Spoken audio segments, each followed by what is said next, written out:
A Bíblia diz que o Senhor é bom e a sua graça, sua misericórdia, dura para sempre. Não dura até o nosso próximo pisão na bola. Não é bom demais saber que a graça, a bondade, a misericórdia do Senhor dura para sempre, não até a nossa próxima pisada na bola?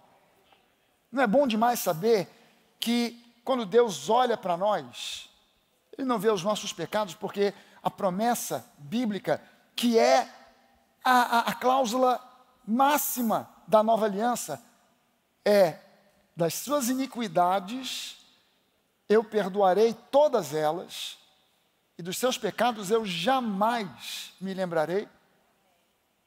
Não é bom demais saber que Deus nos trata dessa forma?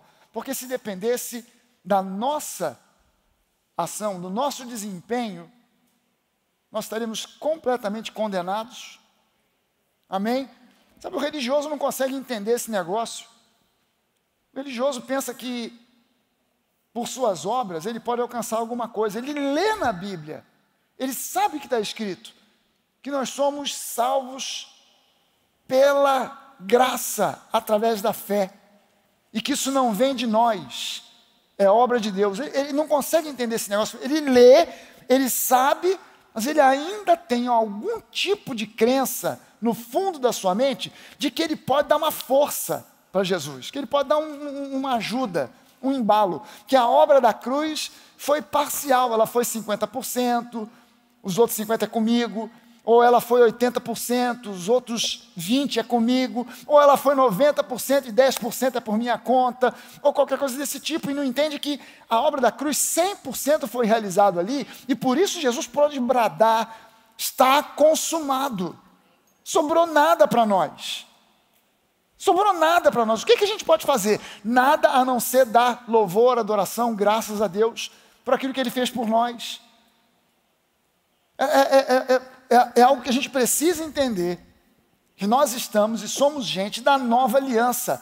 Não julgue Deus pela antiga aliança. Deus na antiga aliança não tinha como se manifestar na sua plenitude como Ele realmente é. Por quê? Porque entre Deus e o homem havia uma barreira chamada lei. E a lei provocava esse impedimento em Deus. Deus deu a lei agora existe. Deus, como sendo um Deus justo, Ele não poderia jamais corromper, transgredir a própria lei que Ele deu. Então o que a lei prevê? A lei prevê bênçãos e prevê maldições. Qual é a condição para a bênção? Qual é a condição para a maldição? Condição para a bênção: obediência plena, completa, cega, total. Qual é a condição para a maldição? Desobediência mínima que seja.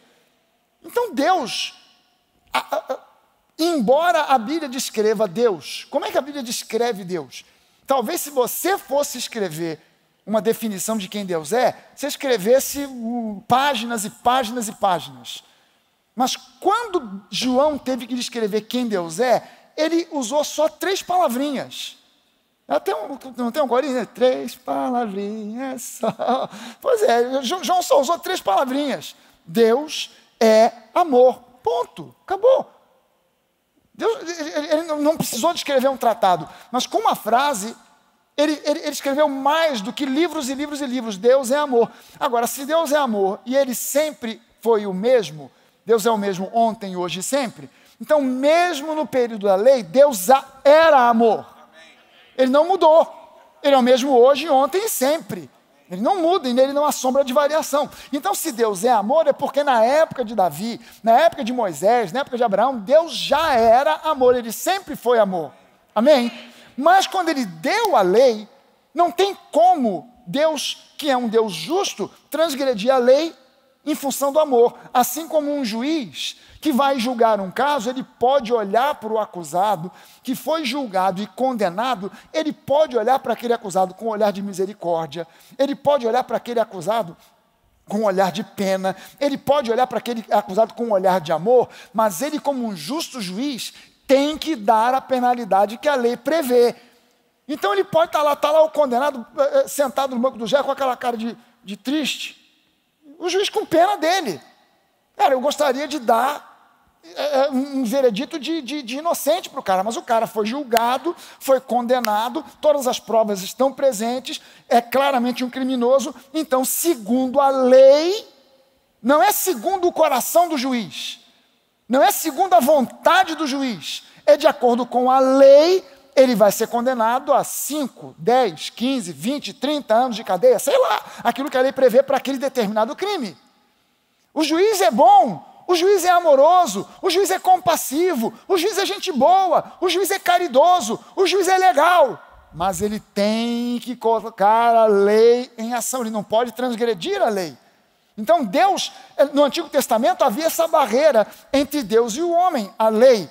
Na Nova Aliança, Jesus cumpriu a lei, e a Bíblia diz para nós agora que a lei caducou, o fim da lei é Cristo. E agora Deus pode se manifestar a nós sem a barreira da lei. E agora o que existe entre nós e Deus é a graça. E a graça não é uma doutrina, a graça não é uma filosofia, a graça não é um princípio, a graça é uma pessoa, a graça é Jesus. Aliás, Jesus é um monte de coisas que a Bíblia diz e que as pessoas pensam que são coisas. Jesus, ele é a graça. Jesus, ele é a verdade. Jesus é o Shabat. O Shabat não é um dia, o sábado não é um dia. Há igrejas que ainda hoje insistem em guardar a lei através do sábado. Não, o dia do culto é o sábado, tem que guardar o sábado, porque o sábado. Eu fico impressionado com igrejas que botam ênfase na lei e que querem guardar o sábado, mas que não guardam toda a lei. Porque guardam o sábado, mas os homens não são circuncidados. Tinha que ser. Todos eles. Chegou, se converteu naquela igreja, é membro daquela igreja, a primeira pergunta que o pastor tinha que fazer: espera aí, aquele rapaz ali se converteu, vem cá meu filho, você se converteu aqui na igreja? Sim. Está frequentando a igreja quanto tempo? Há 1 mês. Já é circuncidado? Poxa, pastor, isso é uma pergunta muito íntima. Quero saber aqui e agora. Já passou pelo facão ou não? Ainda não? Faz favor, o diácono da circuncisão. E vem o cara com uma peixeira desse tamanho na mão. Chamou, amado mestre? Chamei. Leva o rapaz lá para trás, ali onde tem aquela tábua de açougue, e circuncida o cara, porque ele se converteu aqui. E justamente, hoje é o dia ideal, é sábado. É o dia. Leva o cara lá. Mas não faz essa pergunta. Ninguém pergunta se o cara é ou não é circuncidado. Garanto para você que 80% dos machos que estão lá não sabem nem o que é isso. Sabem nem o que é circuncisão.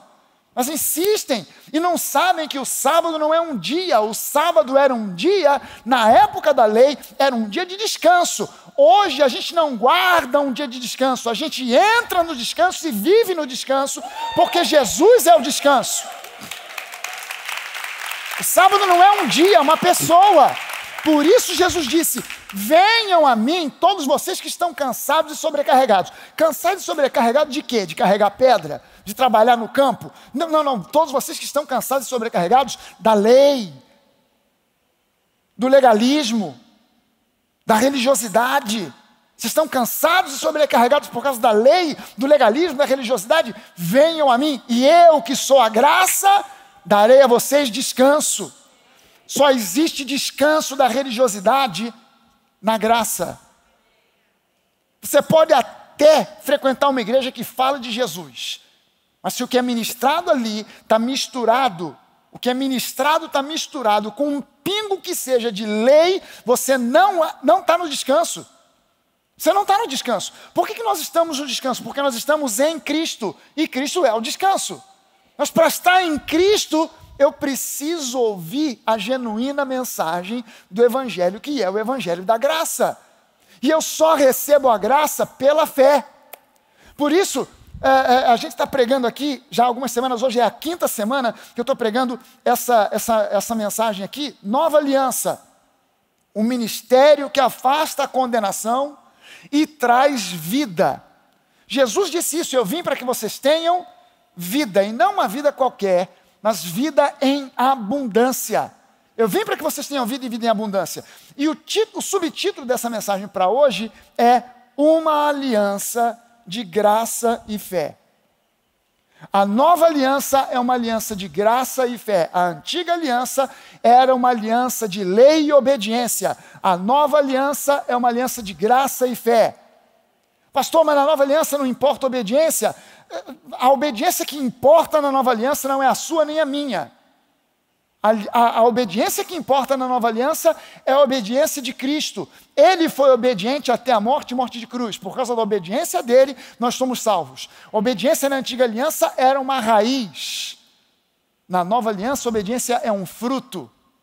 Por causa da graça, eu obedeço sem fazer força. Eu obedeço sem saber que estou obedecendo. Eu obedeço sem pensar, será que estou ou não estou obedecendo? Não, a obediência não é mais uma raiz, é um fruto. É um erro subir num púlpito e ficar pregando sobre obediência, você tem que obedecer, porque o povo hoje não é mais obediente, e se você não obedece, Deus não abençoa, segura aí a onda.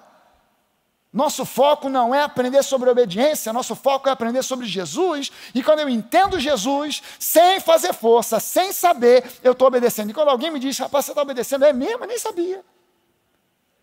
Porque eu não estava nem pensando nisso, não estava me esforçando para isso. Não estava buscando isso. Por quê? Porque eu estou debaixo da graça. Agora olha só. A nossa aliança, a nova aliança, é uma aliança de graça e fé. Amém. Hebreus 11:6 diz para nós assim: de fato, ou seja, realmente, sem fé é impossível agradar a Deus. Prestou atenção no que está dizendo aqui? Sem fé é impossível. Não está dizendo que sem fé é difícil. Não está dizendo que sem fé é mais ou menos. Não, sem fé é impossível agradar a Deus. Por quê? Porque é necessário que aquele que se aproxima de Deus creia que Ele existe, embora você e eu não vejamos, não sintamos, a gente não está vendo, mas a gente crê, pela fé, que Deus existe. Aquele que se aproxima de Deus, creia que Ele existe e que Ele recompensa aqueles que o buscam. Prestou atenção no que ele está dizendo aqui? Que Ele recompensa aqueles que o buscam. As duas grandes bases da nova aliança, eu tenho ensinado isso aqui num culto sim, no outro também. As duas grandes bases da nova aliança são a graça e a fé. Só que tem um problema. Quando a gente começa a ensinar sobre graça, tem muitas pessoas que passam a se esquecer da fé. Ah, não, é pela graça, está tudo resolvido. Deus dá pela graça. Aí a pessoa se esquece que Deus dá pela graça, mas a gente recebe pela fé. E aí ela ouve falar sobre graça, e como graça é favor imerecido, ela começa a achar que simplesmente se ela sentar e ficar esperando, as bênçãos vão cair na cabeça dela como se fosse fruta madura caindo do pé. E ela se esquece que o justo viverá pela fé. A fé é um dos assuntos mais presentes no Novo Testamento. A fé tem um peso e uma importância tão grande que o apóstolo Paulo diz para nós que existem 3 elementos que são fundamentais no reino de Deus: a esperança, a fé e o amor. E desses 3, o mais importante é o amor. Mas é engraçado que em Hebreus, que creio eu, e muita gente, como eu, quem escreveu foi o apóstolo Paulo, há uma polêmica sobre a autoria da epístola de Hebreus. Foi o apóstolo Paulo, não foi o apóstolo Paulo? Muita gente acha que sim, outros acham que não. Eu jogo no time que crê que Hebreus foi escrito pelo apóstolo Paulo. E é interessante que no livro de Hebreus, embora o apóstolo Paulo, porque se Hebreus não foi escrito por Paulo, no mínimo foi escrito por um discípulo de Paulo, alguém que conhecia muito bem o que Paulo pregava, porque a linguagem da epístola de Hebreus é fundamentalmente uma linguagem paulina. Amém. Os teólogos disseram amém. Quem não entende teologia, estou acreditando no que o pastor fala. Mas quem já estudou teologia, concorda comigo. A linguagem de Hebreus é fundamentalmente paulina, é uma linguagem paulina. E agora em Hebreus, embora Paulo tenha dito dessas três coisas, desses três fundamentos do reino de Deus, esperança, fé e amor, o maior é o amor. Porque a fé, a esperança vão desaparecer, mas o amor vai permanecer para sempre. Quando você chegar no céu, você não vai precisar de fé, nem de esperança. Cheguei no céu, tenho fé que estou no céu. Não precisa mais ter fé, você já está lá. Quem de vocês aqui tem fé que está na igreja? Não precisa, você está na igreja. Né? Você não vai chegar no céu e vai dizer, tenho esperança, que ainda verei Jesus. Você está de cara com ele, não precisa mais de fé, não precisa mais de esperança. Um dia chegarei lá, você já chegou. A fé vai passar, a esperança vai passar, o amor vai permanecer. Mas é engraçado que quando chega agora no livro de Hebreus, eu pensaria que encontraria o seguinte: sem amor é impossível agradar a Deus. Porque o amor é mais importante do que a fé, do que a esperança. Mas agora, o escritor aqui diz para nós que sem fé é impossível agradar a Deus. Caramba! Caramba! Olha a importância que a Bíblia dá. A fé é um dos assuntos mais presentes e mais importantes do Novo Testamento. Veja só o seguinte: aquilo que é conquistado na força do braço, precisa ser mantido na força do braço. E leva ao esgotamento. Essa semana, eu estava conversando, a gente tem um trabalho agora chamado Nova Network. O que é o Nova Network? É uma comunhão de pastores. A gente está com um evento que vai acontecer aqui na igreja, nos dias 22, 23, 24, 25 agora de outubro, que é o Experiência da Graça. O que é a Experiência da Graça? É uma espécie de um congresso, um mini congresso, não sei como é que a gente vai chamar, em que a gente vai ministrar e falar sobre graça, todos os dias. E a gente convidou, está aberto para a igreja, para quem quiser, mas a gente convidou os pastores do Nova Network. A gente já tem já está com um número aí quase chegando a 200 pastores inscritos no Nova Network. Pastores do Rio, fora do Rio. Se eu não me engano, são 170, o último número que me deram, que estão inscritos no Nova Network. E muitos deles virão para esse evento dos dias 22, 23, 24 e 25 de outubro. Obviamente que a gente quer fornecer para esses pastores suporte, apoio, conteúdo daquilo que a gente tem recebido, como funciona a Nova, enfim. Os nossos pastores todos, pastor Jorge Dalto, pastor Bené, pastor Jorge Monteiro, nós estamos produzindo os pastores dos campos de Brasília, Joinville, Porto Velho. A gente está pedindo para os pastores e para as pastoras produzirem conteúdo para um site específico do Nova Network, que a gente quer dar suporte e apoio para outras igrejas, porque a nossa visão como igreja é de cooperação e não de competição com outras igrejas. Amém? Infelizmente, essa visão de competição ainda existe, é muito forte. Tem uma pessoa, por exemplo, há pouco tempo que me contou. A pessoa estava saindo de uma determinada igreja e foi vindo para a Nova. Por uma questão, nem por uma questão doutrinária, não, por uma questão de local, de moradia. E foi conversar com o pastor dessa igreja, que é uma igreja que a gente sempre deu suporte e apoio. E aí, quando a pessoa comunicou para o pastor, estou saindo, o pastor disse, não abençoo. Mas para ter para Nova, não tem a minha bênção, olha que a maldição vai te pegar. Aonde esse miserento aprendeu esse troço, não sei. O pastor sempre se disse meu discípulo, meu seguidor, e tudo isso, mas não foi comigo que ele aprendeu esse negócio. Porque quando as pessoas aqui da Nova tomam uma decisão de sair, de ir para qualquer lugar, pode estar indo para uma canoa furada. Como a pessoa já tomou decisão, eu nunca digo, você está indo para uma canoa furada. Eu digo, vá com Deus, Deus abençoe, vai nessa. As portas estão abertas, na hora que você quiser voltar, pode voltar, as portas estão abertas, sem ressentimento, sem problema nenhum. Por quê? Porque a igreja não é prisão. Nenhum de vocês aqui, quando se tornou membro da Nova, alguém colocou uma bola de ferro no seu pé. Eu gostaria de colocar, mas não colocamos. Eu sugeri isso, o pastor Bené não deixou. Então, porque o reino de Deus é um reino de liberdade. E a gente tem liberdade até para errar. E liberdade para depois se arrepender do erro. E voltar atrás. E a gente precisa ter essa noção. Aí essa semana eu estava conversando com um pastor, uma igreja que cresceu durante anos. Como a igreja cresceu? Na força do braço. Estratégia. Membro que tem que fazer, tem que acontecer, você tem que ser líder de célula, tem que multiplicar, tem que crescer. Cadê o relatório?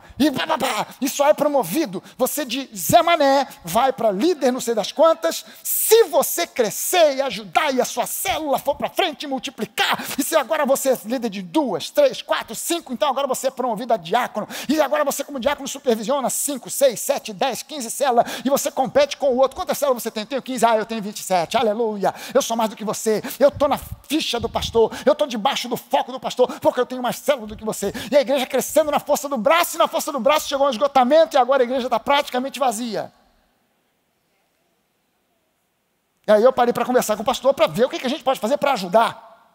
A gente chegou a algumas conclusões. Beleza, mas quando você cresce, sua igreja, seu negócio, seja o que for, na força do braço, isso tem que ser sustentado pela força do seu braço. Não tem jeito.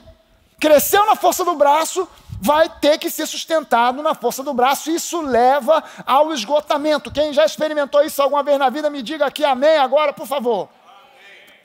Mas aquilo que é concedido pela graça é mantido pela graça, mediante a fé. Aquilo que é concedido pela graça é mantido pela graça.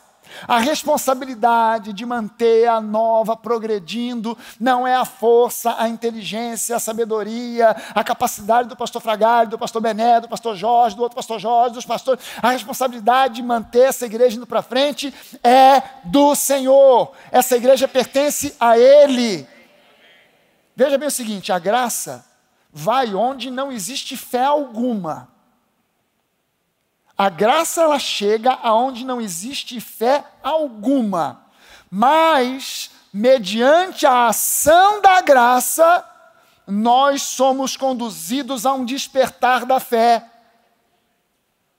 Anota isso e grava isso bem no seu coração. A graça não te alcançou porque você tinha fé. A graça te alcançou quando você era ainda um deserto e não tinha nada. O seu interior não tinha fé, nada. Você podia até ter religiosidade. A graça te alcançou independente de qualquer coisa. Era um vazio, empty, zero, zip, nothing, nada. E a graça alcança onde não existe um pingo de fé. Mas quando a gente vê a operação da graça, isso nos leva a um despertamento da fé. A verdadeira fé, quando observa a ação da graça, ela conclui e ela diz: eu posso crer que aquilo que Deus prometeu vai se realizar, não porque eu mereça, mas porque Ele é absolutamente fiel às suas promessas. Amém, gente? Deus é fiel à sua palavra. Eu sei que tem um hino tradicional que diz: Deus é fiel a mim. Deus não é fiel a mim. Deus não é fiel a você.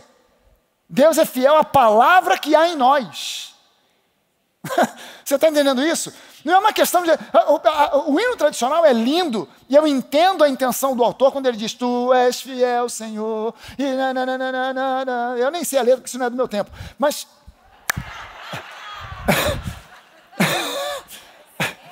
Não é. E o final da letra diz: Tu és fiel, Senhor, fiel a mim. Não. Deus não é fiel a mim nem a você, não. Ele é fiel à palavra que há em nós. Veja bem o seguinte, quem disse isso não é o pastor Fragalho, não. Quem disse isso foi Jesus. se as minhas palavras estiverem em vocês, se vocês estiverem em mim e as minhas palavras estiverem em vocês, vocês vão pedir o que vocês quiserem e vocês vão receber. Aleluia! Por quê? Porque Deus é fiel à sua palavra. Então, o que eu mais quero? Eu quero me rechear da palavra, porque quanto mais lotado, recheado da palavra eu estiver, maior a fidelidade de Deus será se manifestando para mim. Não é que ele se tornará mais fiel, mas a dosagem dessa fidelidade se manifestará de forma mais abundante, porque se ele é fiel à palavra número 1, número 2, número 3, eu quero estar lotado até a palavra de número 1527. Porque eu estou dando mais recurso, eu estou dando mais subsídio para a fidelidade de Deus, porque Ele é fiel à sua palavra. Amém? Deus não me cura porque eu creio em cura divina. Muita gente crê, mas não é uma questão de cura, de crer na cura. Eu creio na palavra que diz, pelas suas pisaduras nós fomos sarados. Então, quando eu creio nisso, Deus é fiel à sua palavra e Ele me cura. Amém? Mas isso precisa estar aqui dentro, no meu espírito, enraizado. E eu preciso declarar isso, crer nisso, pela fé. Amém? Aleluia. A verdadeira fé, quando observa a graça, ela diz, eu posso crer, porque Deus é fiel à sua palavra. Aleluia. Por isso, a fé não é algum tipo de esforço que a gente faça. Tem gente que pensa que fé é um esforço que a gente faz. A fé não é um tipo de esforço, seja um esforço físico, seja um esforço mental, seja um esforço emocional, um esforço espiritual. A fé não é uma espécie de esforço que eu faço para receber alguma coisa de Deus. A fé é uma crença firme e segura que me conduz para uma certeza. E essa certeza me conduz para um descanso. Diga comigo assim, fé é uma crença que me leva para uma certeza, e essa certeza me leva para o descanso. Gente, quando eu confio que algo é real, eu entro num descanso. Eu entro num descanso. Independente de eu ter visto ou não ter visto. Eu entro num descanso por quê? Porque eu creio. Eu estou tão certo, tão seguro de que aquilo é real e que vai acontecer, que eu não me preocupo mais. Que eu não fico de cabeça quente. Que eu não fico, será? Vai. Não. Eu entro no descanso, por quê? Porque eu simplesmente creio. E a crença me levou para uma certeza. E essa certeza me conduziu para o descanso. No episódio da pesca maravilhosa, por exemplo, eu poderia dar para você N exemplos bíblicos. Mas o exemplo da pesca maravilhosa. Pedro foi alvo da graça, do favor imerecido. E foi surpreendido por um milagre extraordinário. Jesus chega, se aproxima, pede o barco de Pedro emprestado. Quase que dá um nome, o barco de Pedro emprestado. Não, o barco de Pedro emprestado. Entra no barco, se afasta um pouquinho, prega para as multidões, o pessoal se converte, etc. Depois ele sai do barco e diz, e sabendo Jesus, que os caras tinham passado a noite inteira pescando, não pegaram nada, Jesus diz, Pedro, volta para dentro da água e lança essa rede do outro lado, lá no fundo. Olha as palavras de Pedro. Jesus, a gente passou a noite inteira aqui, tentando pescar alguma coisa, não pegamos nada. Pedro podia ter dito para Jesus, Jesus, você entende de carpintaria, de construção, de porta, de mesa. Quem entende de peixe aqui sou eu. Então, olha só, a gente passou a noite inteira aqui pescando. Não deu nada, não vai ser agora que a gente vai pegar alguma coisa. Mas olha só o que Pedro disse. Jesus, a gente não pescou nada a noite inteira. Mas, debaixo da tua palavra, nós vamos fazer isso. Isso que você está pedindo contraria a lógica, contraria o parecer técnico, contraria tudo aquilo o que o bom senso diz, mas debaixo da tua palavra, e Deus é fiel à palavra, nós vamos lá. Pedro, a Bíblia diz que que Pedro chegou a dizer isso para Jesus: nós já lavamos as redes. Rede naquele tempo não era de plástico ou de nylon. Amém? Era de corda. Se você não lavasse, ela diminuía muito o seu tempo de vida útil. Então, rapidinho ela apodrecia. Então, para que as redes durassem mais tempo, era hábito, chegou da pesca, lava as redes. Já lavamos as redes.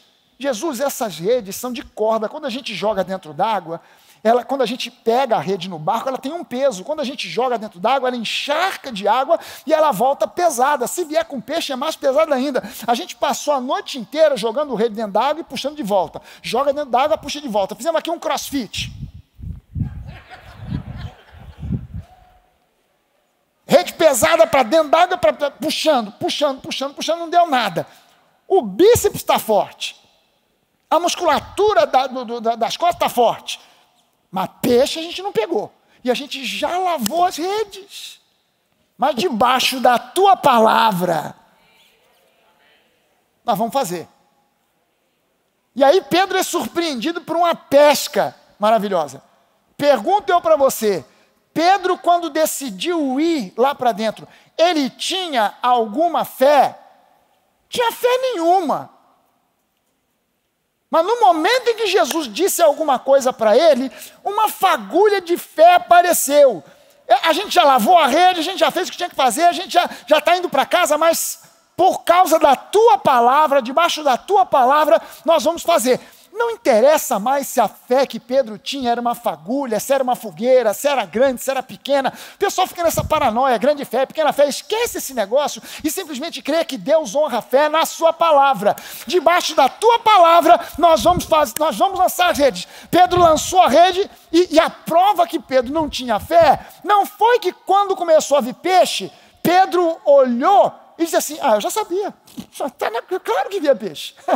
Jesus falou, teve que chamar outro barco, porque eles partiram. Se Pedro tivesse fé para valer, ele ia partir para dentro do mar e já ia convidar mais 2 ou 3 barcos. Vamos lá, gente, porque vai dar muito peixe. Não, Pedro foi naquela, vou lançar, né? Jesus falou, debaixo da palavra dele, vamos mandar. Quando vem, se não viesse outro barco, o barco de Pedro ia afundar. Ou seja, uma praga na sequência da bênção.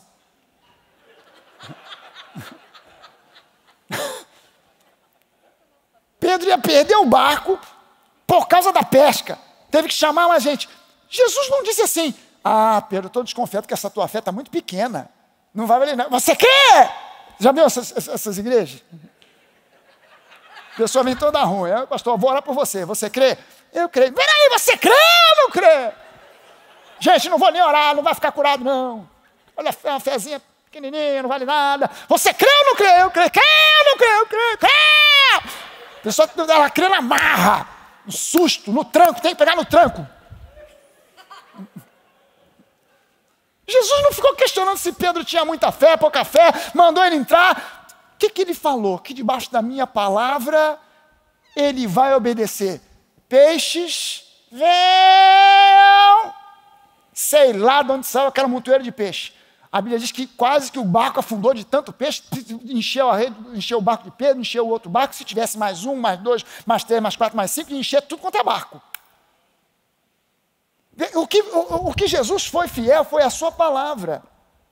A partir disso aí, é que Pedro iniciou uma jornada de fé que conduziu Pedro para uma revelação cada vez maior de quem Jesus é.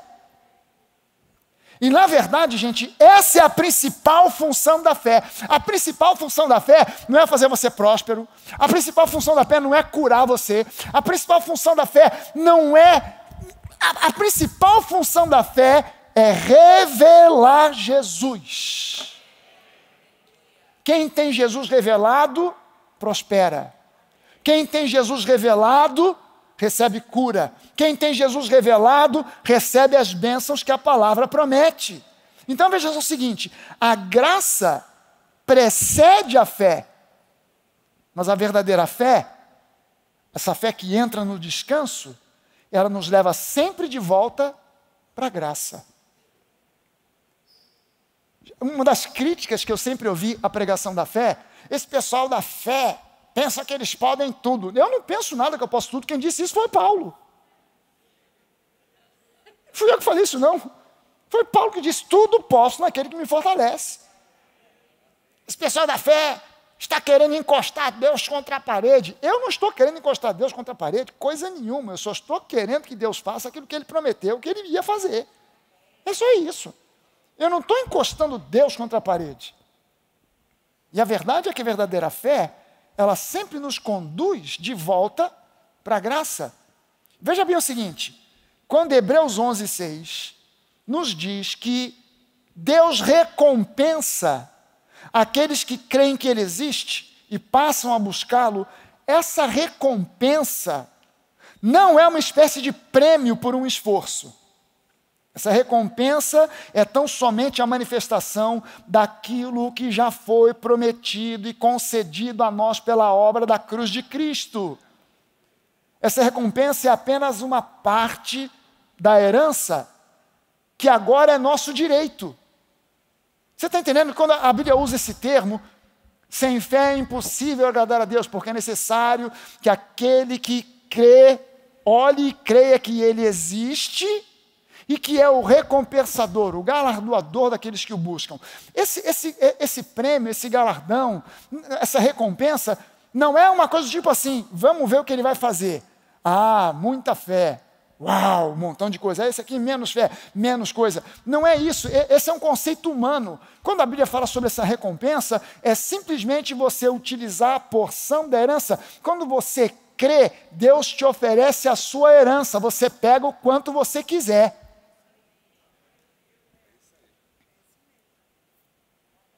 Vou repetir para você. Tem uma herança, pertence a você. Você crê em Deus e você não está vendo, mas você crê que Ele é fiel à sua palavra. Você está crendo.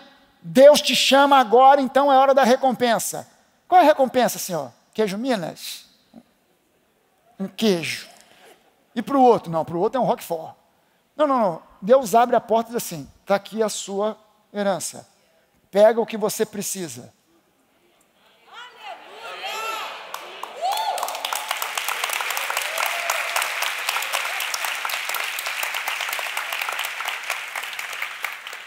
Aí tem gente que pensa assim, como eu sou humilde, eu vou pegar só um queijinho em Minas. Se você for esperto, você usa a fé, e aí você pega o queijo Minas, o Roquefort, o Gouda, o queijo prato, a mussarela, e aproveita, traz também um Merlot, um Cabernet, e faz uma festa. Mas se você está entendendo que aí é onde se manifesta a pequena e a grande fé? Porque a pequena fé é quem entra e pega pouquinho. A grande fé é quem entra e pega para fazer festa.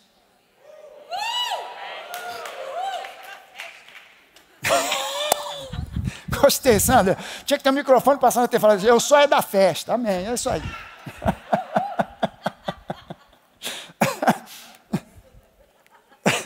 A verdadeira fé, ela produz naquele que crê paz e alegria. Uma paz que vai além da razão, que ela diz que é uma paz que é além do entendimento, e uma alegria que nos fortalece, porque Neemias diz que a alegria do Senhor é a nossa força. Agora veja só o seguinte, olha, a partir de agora, presta atenção, fica ligado, porque se você piscar, você vai perder o bonde. Eu vou falar umas coisas aqui que se você piscar, você vai perder o bonde. Se liga, desencosta da cadeira. Sabe como é que é? Em vez de você estar sentado assim, fica assim agora, ó. Porque se você piscar, tu vai perder o bonde. Presta atenção. No Antigo Testamento, nós tínhamos 3 festas ordenadas por Deus. 3 festas. Quais eram essas festas? Pesach, Shavuot, Sukkot. Pastor, estou tomando nota, não sei escrever esses troços. Está escrito ali, infeliz. Só copiar, pô. 3 festas. Pessach, repete comigo aí, Pessach. Não é pêssego não, hein, gente. Pessach. Pessach. Pessach é a Páscoa. Shavuot. Shavuot, Pentecostes. Sukkot. Sukkot, tabernáculos. Na festa do Pessach, que acontece ainda hoje no meio do povo judeu, no dia 15 do mês de Nissan, é celebrado o dia da libertação do povo de Israel da escravidão do Egito. Essa é a comemoração básica da festa do Pessach, que a gente conhece como Páscoa. É a libertação do povo de Israel da escravidão do Egito. O que se relembra no dia 14, que é a véspera da Páscoa, e no dia 15, que é o início oficial da Páscoa, do Pessach? É relembrada a 10ª praga, matou os primogênitos. É relembrada a morte do cordeiro, pintou os portais das casas. É lembrado o anjo da morte, que passou, mas quando viu os portais nas casas dos judeus, passou por cima. Por isso o nome da festa em inglês é até melhor do que no português, que é o Passover, que significa passar por cima. O anjo passou por cima. É lembrada a morte do exército de Faraó. Você está reparando quanta morte tem envolvida na festa do Pessach? A festa da Páscoa? A gente não tem muita ideia desse negócio, porque Páscoa para nós ocidentais, não judeus, é coelhinho e ovo de chocolate. Mas a festa da Páscoa para valer, não tem nada a ver nem com coelho, nem com ovo. Aliás, não sei de onde saiu essa associação de coelho com ovo, porque eu nunca vi coelho botar ovo, mas alguém arrumou um coelho aí que bota ovo. Ou fantasiou uma galinha de coelho, não sei. Mas você está reparando quanta morte tem envolvida no Pessach? Jesus, quando foi que Jesus morreu? Na festa do Pessach. Ele morreu na festa da Páscoa. Por quê? Porque se na festa do Pessach, na época de Moisés, o primeiro Pessach, a primeira Páscoa, foi um cordeiro que morreu, aquele cordeiro apontava para Jesus. E Jesus é o cordeiro definitivo.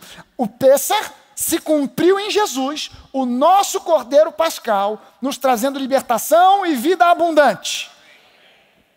No Shavuot, o Shavuot acontece 50 dias depois do Pessach.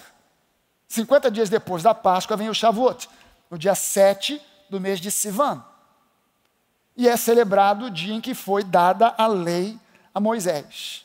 Agora, no dia em que a lei foi dada a Moisés, o dia que é conhecido pelos judeus como Shavuot, que é conhecido por nós como Pentecostes, 3.000 pessoas morreram. Moisés sobe o Monte Sinai. No Monte Sinai ele recebe as tábuas da lei, que você pensa e imagina que eram 2 tábuas de pedra, mas não era qualquer pedra. A gente vê esses desenhos ou filmes, né, o cara de Moisés, o personagem, né, o ator de Moisés, com uma tábua em cada mão, assim, aquela tábua com a parte de cima arredondada, né, uma tábua fininha de pedra, na mão, uma na mão, outra na outra. Segundo a tradição oral dos judeus, as tábuas de pedra que Deus deu a Moisés eram tábuas de pedra de safira, que, na minha opinião, é a pedra preciosa mais linda que existe.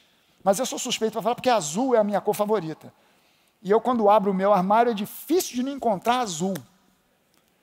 É um troço assim meio... eu sou meio paranoico com azul. Gosto de azul. Toda a tonalidade de azul. Talvez seja por isso que eu sou meio fixado com Van Gogh, porque o camarada tinha uma pintura... As pinturas de Van Gogh têm um azul que, caramba, rebenta. E eram 2 pedras de safira, cada uma com mais ou menos, eles dizem, a tradição judaica diz 6 punhos de altura e 6 punhos de largura, o que dá mais ou menos 27 centímetros, perdão, 57 centímetros de comprimento e de largura, ou seja, não era um retângulo, era um quadrado de 57 centímetros, é mais ou menos isso aqui. Quem tem... Jorge, você que entende aí? Quase 1 metro? Misericórdia. Tá bom por aqui? Quadradão desse tamanho, por 27 centímetros de profundidade. Safira. Que Moisés, sem pena, quebrou.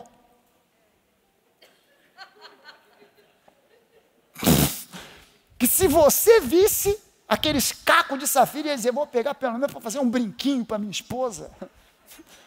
Moisés não teve pena, não quis nem saber. Pegou aqueles blocos de safira e quebrou aquele troço. Deus teve que dar outro bloco de safira para ele, porque aqueles ali ele quebrou. 3.000 pessoas morreram. Quando Moisés chega com aqueles blocos de safira, lá embaixo, o povo está adorando o bezerro de ouro. E aí Moisés chamou, gente, nós vamos simplesmente liquidar os idólatras. Quem está comigo se juntou com ele a tribo de Levi, e por isso, inclusive, a tribo de Levi se tornou a tribo de sacerdotes. Agora, olha só o motivo pelo qual a tribo de Levi se tornou uma tribo de sacerdotes, porque ajudaram Moisés a matar 3.000 pessoas. Não foi porque eles fizeram rituais e ritos, foi porque eles ajudaram Moisés a matar 3.000 pessoas. O Shavuot, lá no primeiro Shavuot, primeiro Pentecostes, 3.000 pessoas morreram. Você está vendo que Pessah tem muito a ver com morte. O Shavuot, morte. 3.000 pessoas morreram. Embora o que seja celebrado no Shavuot não seja a morte dos 3.000, e sim a outorga da lei. Shavuot se cumpriu com a vinda do Espírito Santo para habitar em nós. No dia de Pentecostes, Atos capítulo 2, estavam reunidos 120, no dia de Pentecostes, no dia de Shavuot, no dia que Deus deu a lei para Moisés, estavam reunidos os 120, eles ouviram um som como de um vento impetuoso, viram línguas sobre cada um deles, e todos eles receberam, foram batizados com o Espírito Santo, começaram a falar em línguas. E no primeiro Shavuot da nova aliança, 3.000 pessoas nasceram de novo. Olha o contraste entre o primeiro Shavuot da lei e o primeiro Shavuot da nova aliança. 3.000 pessoas morreram no primeiro ligado com a lei, 3.000 pessoas nasceram de novo. O Shavuot se cumpriu então com a vinda do Espírito Santo. O Pessah se cumpriu com a morte e o sacrifício de Jesus. O Shavuot se cumpriu com a vinda do Espírito Santo. Amém? Está faltando uma festa. Na festa do Sukkot, Sukkot a gente conhece como festa dos tabernáculos, que acontece no dia 15 do mês de Tishrei, que é o calendário judaico. São dois, é um civil e um religioso. E os dois têm os mesmos meses, porém, um inicia, o civil começa no mês de Tishrei e o calendário religioso começa no mês de Nissan. No calendário religioso, o mês de Nissan é o primeiro. No calendário civil, o primeiro mês é o mês de Tishrei. Se você não sabe, nesse fim de semana, sexta, sábado, nós estávamos terminando de celebrar a festa dos tabernáculos. Talvez você não saiba disso, mas foi exatamente nessa semana que terminou agora. E nessa festa, que ela começa no dia 15 do mês de Tishrei, que é o primeiro mês do calendário civil judaico, ou seja, o dia 1º de Tishrei é o Rosh Hashanah, que é o Ano Novo Judaico. Essa é a última das 3 festas, segundo o calendário religioso. E essa festa não celebra nenhum evento específico. Pessah celebra a libertação da escravidão do Egito. Shavuot, a vinda da lei. E tabernáculos? Não tem um evento específico. Mas mesmo assim, olha só que coisa interessante. Mesmo assim, Deus exige do seu povo, o povo judeu, alegria. Essa alegria por quê? Não tem um evento, mas Deus, o que aconteceu no dia 15 do mês de Tishrei? Para a gente se alegrar. Não tem um evento, não tem uma coisa assim específica. Então por que Deus pede desse povo, do seu povo, alegria? Deuteronômio 16, olha só para você ver como é que a coisa funciona. Deuteronômio 16, versículos 13 e 14, diz assim: a festa dos tabernáculos, isso é Deus falando para o povo, tá? Ele está dizendo, a festa dos tabernáculos deve ser celebrada durante 7 dias, depois que tiverem recolhido o produto da eira e do lagar, ou seja, a colheita de trigo e a colheita das uvas. Versículo 14 começa com uma ordem: alegrem-se nessa festa. Alegrem-se nessa festa, vocês, os seus filhos, as suas filhas, os seus escravos, as suas escravas, os levitas, os estrangeiros, os órfãos, as viúvas que moram nas cidades de vocês, ou seja, não fica de fora ninguém. Moisés, eu tenho motivos para estar chorando na festa dos tabernáculos. O que eu faço? Alegre-se. Mas justamente, Moisés, a minha empresa faliu. Só tenho vontade de chorar. Estou, inclusive, em deprê. O que eu faço? Alegre-se. Bota um sorriso nessa cara. Sai pela rua dançando. Mas eu estou chorando. Eu não quero saber. A ordem é: alegrem-se. Mas por que motivo devo me alegrar? Não sei, só sei que Deus mandou. Mas eu tenho motivo para chorar, não tenho motivo para me alegrar. Mas Deus mandou. Você tem motivo para se alegrar por aquilo que você vê. Mas Deus mandou você se alegrar por algo que você não vê. Então alegre-se. Mas Moisés, não tem mais, não tem menos. Mas eu sou órfão, alegre-se. Mas eu sou viúva, alegre-se. Mas eu sou escravo, alegre-se. Mas eu sou, alegre-se. Mas eu sou preto, alegre-se. Mas eu sou branco, alegre-se. Mas eu sou baixinho, alegre-se. Mas eu sou gordo, alegre-se. Mas eu tenho síndrome do pânico, alegre-se. Era uma ordem. Você reparou aqui que ele foi dando tudo na categoria de gente?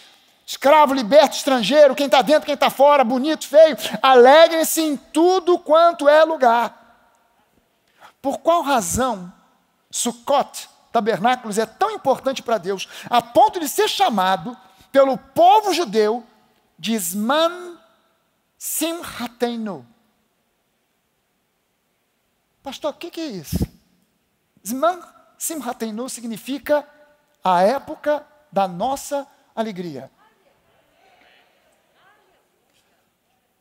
Na tradição judaica, se você perguntar para um judeu o que é Zman Simhatenu, é a época da nossa alegria. E que época é essa? Tabernáculos. A gente tem que se alegrar de qualquer jeito. Não tem remédio, não tem alternativa. Por que Sukkot tem essa importância? Veja só o seguinte, se liga aqui, porque eu falei para você, se você perder uma vírgula aqui, você vai voar. Veja o seguinte, essa festa, a festa de tabernáculos, Sukkot, é uma festa de 7 dias mais um. São 7 dias mais um, que no final dá aleluia. Por 7 dias, o povo da antiga aliança deveria habitar em tendas. Moisés, nós já entramos na terra de Canaã, já temos casas feitas de tijolo, não moramos mais em tendas. Moramos em tendas na época do deserto. Agora a gente já está em casas de tijolos, em cidades.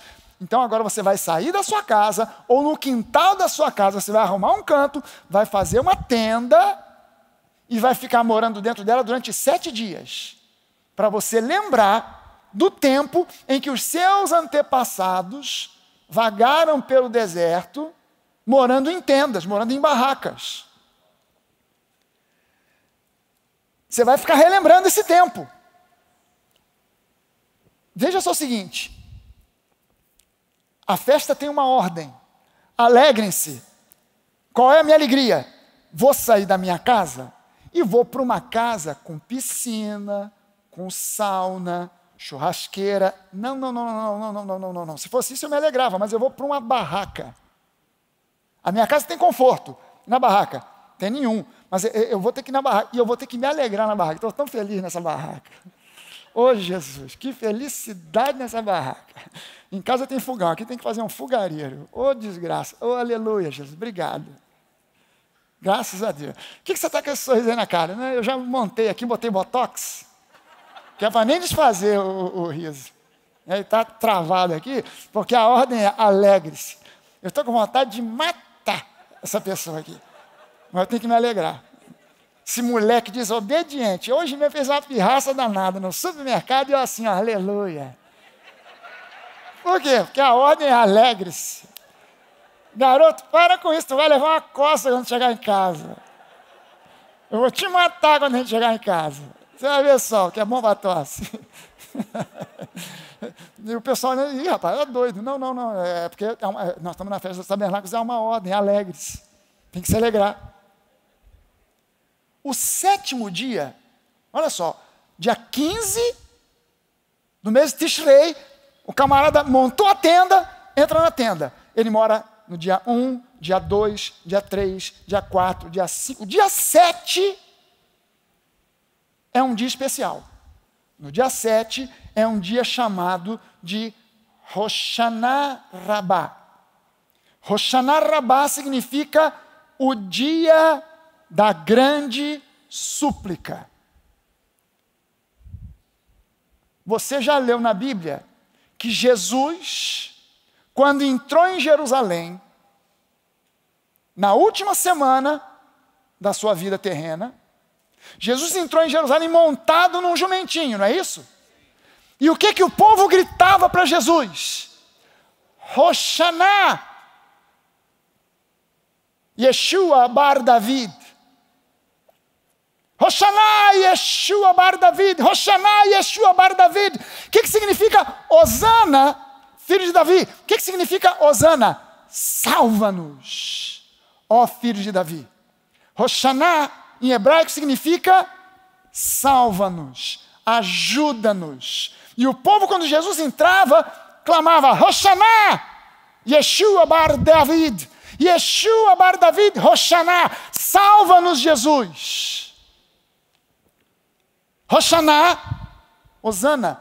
E o 7º dia da festa dos tabernáculos é chamado o dia da grande súplica. Rosh Hashanah Rabbah. O dia da grande súplica. Mas tem o 8º, porque eu disse para você que a festa são 7 dias mais um. No 8º dia, o grande dia, você já leu o Evangelho de João? No Evangelho de João diz que no grande dia, o dia da festa, o Evangelho de João, no capítulo 7, todo o capítulo 7 do Evangelho de João só fala sobre a festa dos tabernáculos. Olha só que coisa interessante. O capítulo 7 começa dizendo que chegou a época da festa dos tabernáculos, os irmãos de Jesus, porque Maria teve outros filhos.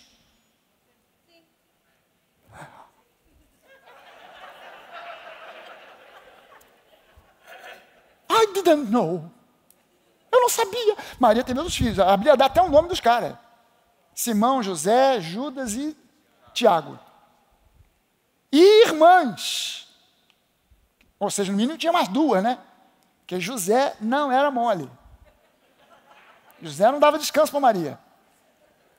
Eu não estou falando, isso não é desonrar Maria, pelo contrário, é honrar Maria, porque se havia uma coisa que dava honra a uma mulher em Israel, era ter filhos. A Bíblia diz que os irmãos de Jesus chegaram para Jesus e perguntaram assim, e aí, você não vai para a festa dos tabernáculos? Porque tinha que ir para o templo. Essas 3 festas, Pessah, Shavuot, Sukkot, são chamadas festas peregrinas, que são as festas onde obrigatoriamente o judeu tem que ir a Jerusalém. Tinha que ir a Jerusalém, naquela época, tinha que ir ao templo, prestar sacrifício. Aí eles perguntam para Jesus, você não vai ao templo para comemorar? E Jesus diz assim, vocês vão, eu vou depois. Presta atenção.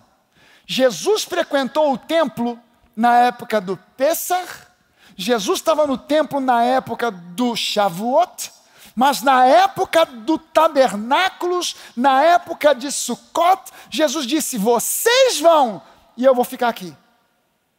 Eles foram e Jesus foi em secreto, sem que ninguém visse.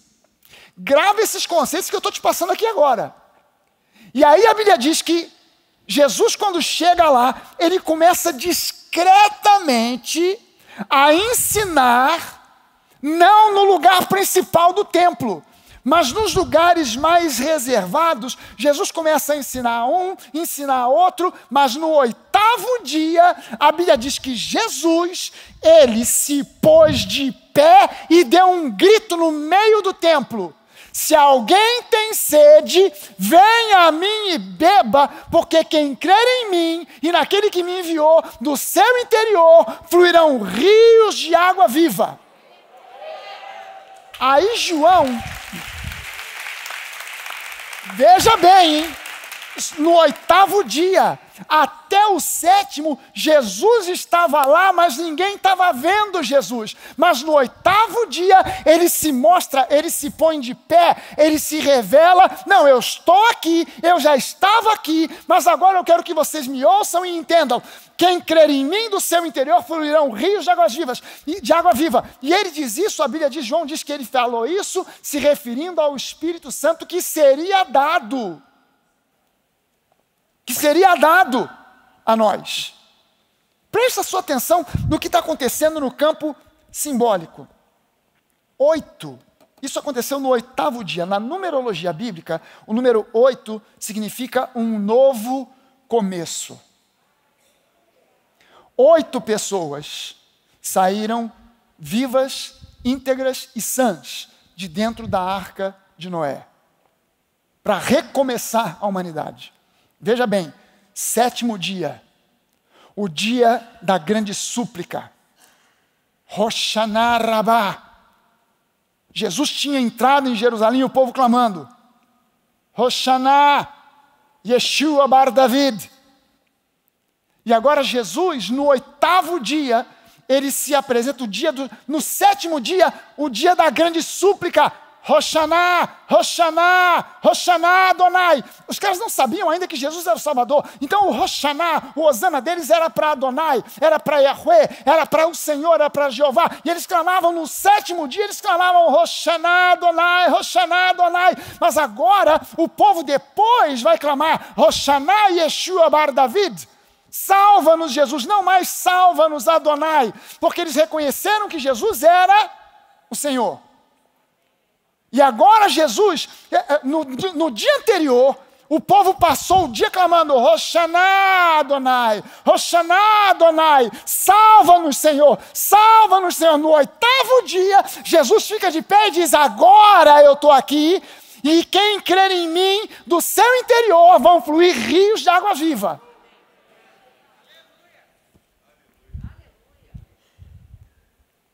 Gente, presta atenção. Jesus se põe de pé e brada.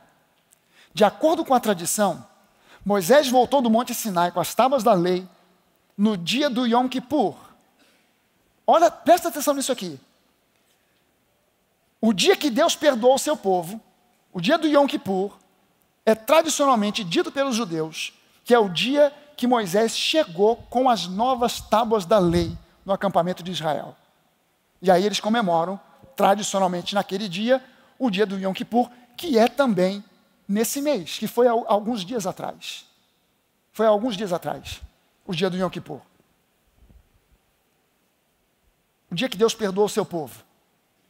É o 10º dia de Tishrei.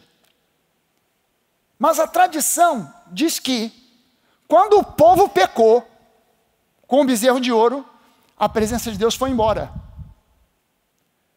E quando Moisés chegou com as tábuas da lei, a presença de Deus não voltou. Ela só voltou no Sukkot, na festa dos tabernáculos. Então, olha só, Deus estava presente, o povo pecou, Deus foi embora. Vem agora a festa dos tabernáculos, Deus volta. E encobriu o povo com uma nuvem, que durante o dia era uma nuvem que protegia o povo do sol do deserto, durante a noite se manifestava como uma coluna de fogo que irradiava calor e luz para aquele povo. Não é isso? Veja bem o seguinte, essa nuvem de glória, ela não simplesmente ficava por cima, porque a tradição diz que essa nuvem era por cima, mas também formava um paredão em volta do acampamento do povo de Israel. Guardava o povo de Israel por cima e pelos lados. A nuvem da presença de Deus encobria durante o dia, guardava como um muro, e durante a noite era uma coluna de fogo dando aquecimento e luz. Hoje, eu preciso exercitar a minha fé e lembrar que há uma nuvem da glória de Deus que nos acompanha, que nos guarda, que nos protege, mesmo que o mal esteja predominando nesse mundo. Hoje eu preciso me lembrar que há um fogo que vem do Espírito de Deus, que nos aquece, que nos conforta, que nos ilumina o nosso espírito, mesmo na mais profunda dor, mesmo na mais profunda noite de desespero. Há um fogo, há uma presença que nos acompanha. Aquela nuvem, ela protegia as tendas. Sukkot. O nome Sukkot significa tendas. É plural. Tendas frágeis. Tendas frágeis, mas que eram protegidas e guardadas por aquela nuvem de glória. Debaixo daquela nuvem, o povo estava mais seguro do que se eles estivessem morando em fortalezas de concreto e aço. Nós habitamos nessa tenda, que é o nosso corpo físico, que é tão frágil, mas nós estamos sendo guardados em todos os sentidos, porque a glória do Senhor está sobre nós. Você pode levantar uma das suas mãos e dizer isso: a glória do Senhor está sobre mim. Meu irmão, você não vê, você não entende, mas a glória do Senhor está te guardando e te protegendo. Você não sabe quantas vezes você já foi livre, você sofreu livramentos que você nem viu, gente que ia te assaltar e na última hora desistiu, e você foi embora ileso, você nem viu o assaltante, você não viu se estava armado, se não estava, ele assaltou uma outra pessoa, não assaltou você, mas você era o alvo, você era a mira, mas Deus te deu o livramento. Você de repente ia ser atropelado, você não viu, você de repente ia ser vítima de um acidente fatal de trânsito, você não viu, você não sabe, Deus te deu livramento. Você passou, de repente, atrás de você caiu um prédio, não caiu em você porque Deus te deu livramento, porque Deus enviou anjos, Deus enviou a glória dele, e a glória dele te acompanha aonde quer que você vá, e isso acontece pela graça. Aleluia! Não faz a mínima diferença. Faz a mínima diferença se você é da igreja A, B ou C. A diferença, gente, de você ser membro da igreja A, B ou C é a qualidade da palavra que você recebe, mas Jesus é o mesmo. Há pessoas que frequentam igrejas que são igrejas para criança. A pessoa fica satisfeita. Se vier para uma igreja que tem muita maturidade, a pessoa tem indigestão espiritual, não aguenta. Então ela precisa ficar numa igreja de criança. Aleluia! Tão gostoso esse lugar, confortável, pastor tão gente boa, engraçada, porque Jesus é bom, vamos começar, Jesus é bom, porque Jesus é bom, Jesus é bom, Jesus é bom, Jesus é bom, já sei disso, e aí pastor, vamos mais para frente, não, porque as crianças, os bebês, a única diferença é essa, mas Jesus é o mesmo, e a gente precisa entender que aonde quer que você vá, a glória do Senhor te acompanha. Eu já disse para você, vou repetir aqui, você tem medo de andar de avião? Compra 2 passagens, uma para você e uma para mim. Porque avião, onde eu entro, onde eu ando, o avião não cai. E não cai por quê? Ah, pastor, porque a possibilidade é muito pequena. Avião é um meio de transporte mais seguro que existe. Mas quando cai, para aquela pessoa já era. Mas se eu estiver dentro do avião, não vai cair. Por quê? Porque tem um propósito, Deus, para a minha vida, e não vai ser um avião que vai cortar esse propósito. Pastor, se o avião estiver voando e cai uma asa, ele vai voar com uma asa só, meio de lado, assim, mas vai. E se a outra asa cair, ele vai igual um charuto, assim para frente, mas ele vai chegar lá. Tem que chegar. Pastor, quando o senhor está dentro de um avião saculeja, eu durmo. Encosto e relaxo. Por quê? Porque o diabo que está dizendo, vai cair, eu estou dizendo assim, não vai. Porque Deus tem propósito para a minha vida, é onde eu vou, a glória do Senhor me acompanha. Veja o seguinte, Pessah já se cumpriu, Shavuot já se cumpriu, Sukkot é a única festa que ainda não se cumpriu. Então Sucote fala da vinda do Senhor Jesus para buscar a sua igreja. E hoje você e eu estamos vivendo no período de transição entre Shavuot e Sukkot. Entre o Pessach e Shavuot tem um espaço de apenas 50 dias. Qual é o espaço entre Pessach e Shavuot? Qual é o espaço entre a Páscoa e Pentecostes? 50 dias. 50, o que significa o número 50? Por que Deus deu essa festa justamente no dia número 50, depois da Páscoa, depois da morte? Porque 5 é um número que fala sobre graça. E 50? 50 é 5 vezes 10. Ou seja, 50 é um número da graça hiperabundante. 5 é o número da graça, mas 50 é o número da graça superabundante. Agora, entre Shavuot e Sukkot tem um período de vários meses. De Pessach para Shavuot são 50 dias, é um período curto. Mas entre Shavuot e Sukkot, que fala da segunda vinda, que fala de Jesus vindo para arrebatar a sua igreja, tem um espaço de meses. Por quê? Porque a misericórdia do Senhor se renova a cada dia e Jesus está só segurando a onda. A Bíblia fala que os céus retêm Jesus. Sabe o que isso significa? Sabe o que significa o céu retém Jesus? Significa que tudo que era necessário e preciso para Jesus voltar já está feito. E ele pode voltar, esse culto pode acabar no céu. Porque ele pode voltar a qualquer hora. Ah, pastor, mas acho que ainda falta isso, falta aquilo outro. Não falta mais nada. Não falta mais nada.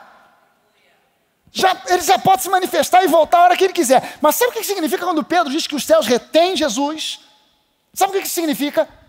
Bené, aproveita que você está perto da escada, vem cá. Deixa eu mostrar para você o que significa. Aí vem Jesus.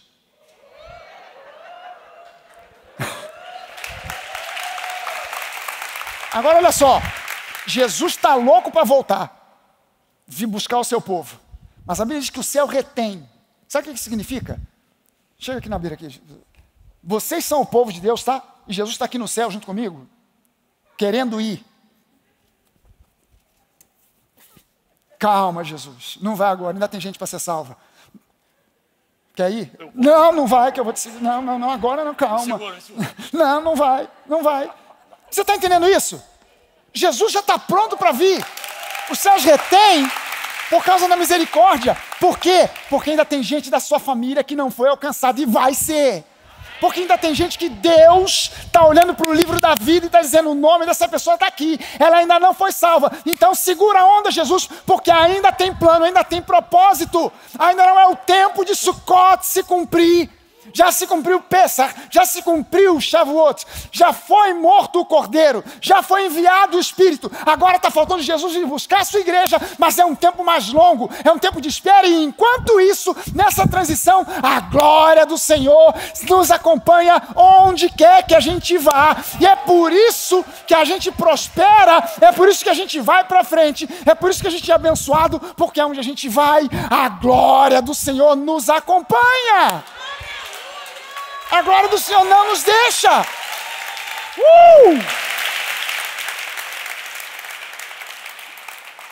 O justo viverá pela fé. Nós estamos no tempo aí de transição, mas nós já estamos vivenciando pela fé o 8º dia. O incrédulo está clamando: Hoshana, Yeshua Bar David. Eu e você não estamos mais clamando Hoshana, Yeshua Bar David. Nós já estamos no 8º dia dançando, celebrando, porque essa é a ordem que Deus dá para o seu povo. No 8º dia, sai da tenda. No 8º dia, sai da restrição. No 8º dia, vai celebrar. No 8º dia, vai fazer festa. A ordem para o 8º dia é festa. festa, nós pela fé já celebramos. Por que a gente entra na igreja e a gente celebra tendo problema, tendo dificuldade, tendo gente da nossa família que contraiu o Covid, gente da nossa família que de repente até morreu de Covid, gente da nossa família que está sofrendo, gente da igreja que perdeu isso, perdeu aquilo, que está desempregado. A gente entra na igreja e a gente celebra. Por quê? Porque nós não estamos no 7º dia. No 7º dia quem está ainda é o mundo. Nós estamos no 8º dia, e o 8º dia é dia de festa, é dia de celebração, pela fé, pela fé. Você não celebra porque Deus já fez. Nós ainda estamos nesse corpo mortal. Mas a Bíblia diz que num piscar de olhos, ao som da última trombeta, os mortos em Cristo ressuscitarão. E eles e aqueles que ainda estiverem vivos, nós teremos os nossos corpos transformados em corpo glorificado, e nós seremos arrebatados para encontrar com Jesus nas nuvens. E enquanto isso, nesse tempo em que nós estamos vivendo, nesse período entre Shavuot e Sukkot, o justo viverá pela fé. Vamos fechar aqui? Vou terminar lendo aqui Hebreus 10. Hebreus 10, versículo 32 ao versículo 39.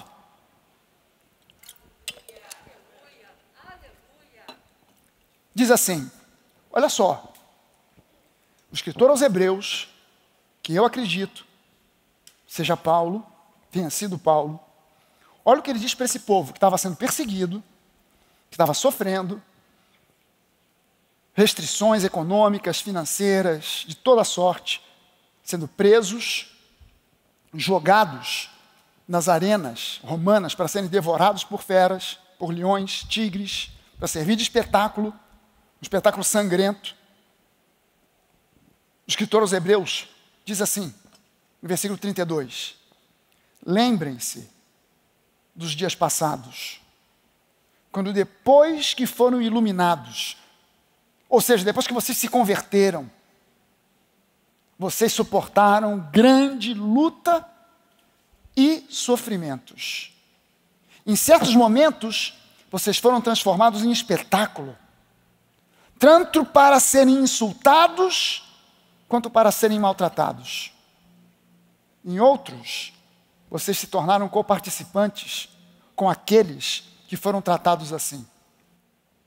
Porque vocês não apenas se compadeceram dos encarcerados, mas também aceitaram com alegria a expoliação dos seus bens, porque vocês sabiam que tinham um patrimônio superior e durável.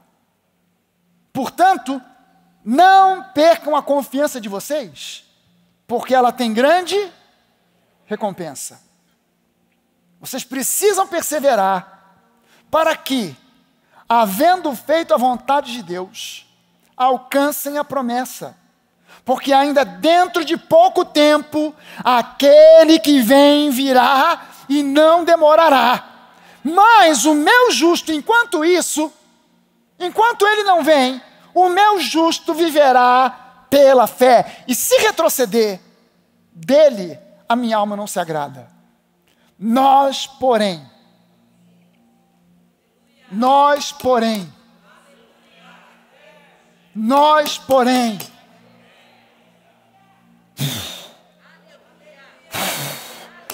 nós, porém,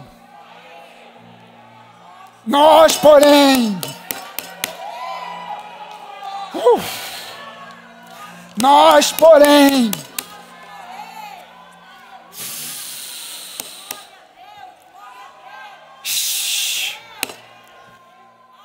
tem muita gente que retrocede, nós, porém. Tem gente que por qualquer coisinha geme, chora, reclama, nós, porém. Há muita gente que qualquer coisa diz que vai abandonar Jesus, que não vai ser mais dizimista, que não vai mais ser ofertante, que não vai frequentar a igreja. Nós, porém, nós, porém, nós, porém. Há muita gente que diz, eu não aguento mais. Nós, porém, nós, porém. Há muita gente que está dizendo, eu não suporto mais essa quarentena. Nós, porém, nós, porém. Há muita gente reclamando da vida, essa esposa, esse marido, nós, porém. Há muita gente dizendo, esse meu filho, essa criança, nós, porém. Nós, porém, aleluia, nós não somos dos que retrocedem. Nós não somos dos que retrocedem. Nós não somos dos que retrocedem. Nós não somos daqueles que retrocedem para a perdição, mas somos da fé para preservação, para preservação da alma. Sabe, Jesus disse que você e eu somos sal da terra. Sal, uma das funções do sal é preservar. Nós somos daqueles que não retrocedem. A gente avança. Ah, pastor, o senhor não sabe as dificuldades que eu estou passando? Nem quero saber. Você não sabe as que eu estou passando. Mas nós não somos daqueles que retrocedem. Por quê? Porque Deus é fiel à sua palavra. Porque Deus é fiel à sua palavra. Nós não somos os que retrocedem, não é porque nós somos mais valentes do que os outros. Não é porque somos melhores do que os outros, mas é porque nós sabemos que Deus é fiel à sua palavra. Aleluia. Aquele que vem virá. Aquele que vem virá. Mas enquanto ele não vem, eu e você, nós vivemos pela fé. Eu sou dizimista pela fé, eu sou ofertante pela fé, eu frequento a igreja pela fé, eu sirvo na igreja pela fé, eu estou com a minha esposa pela fé, eu estou com o meu marido pela fé, eu educo os meus filhos pela fé, eu creio que Deus prometeu que vai fazer uma obra milagrosa na minha família e eu creio nisso pela fé. Deus prometeu grandes coisas e eu creio em tudo que Ele disse pela fé. Eu sou curado pela fé, eu ajo pela fé, eu vivo pela fé. E eu posso viver assim, porque Deus é fiel à sua palavra. A minha fé não está em homens, a minha fé não está numa denominação, a minha fé não está num pastor, a minha fé não está num apóstolo, a minha fé não está num cara que se diz vice-deus, a minha fé está em Jesus, que é a palavra. Infeliz e pobre é o crente que coloca a sua confiança meramente num pastor. Aí o pastor cai, o cara cai junto. Irmão, você e eu fomos chamados para estar na igreja, termos pastores, a gente ama a organização da igreja, a liderança, mas, antes de qualquer coisa, eu sirvo a Deus, servindo a homens. Eu não sirvo a homens para servir a Deus. Eu sirvo a Deus servindo a homens. Gente de carne e osso. Quando eu digo homens, homens e mulheres. Gente de carne e osso. Gente que falha, gente que erra. Mas eu faço isso não porque o homem é perfeito, lindo e maravilhoso, mas porque Deus é fiel. Aleluia. Levante as suas mãos. Pela sua graça, nós fomos alcançados. Pela sua graça, nós fomos salvos. Aleluia.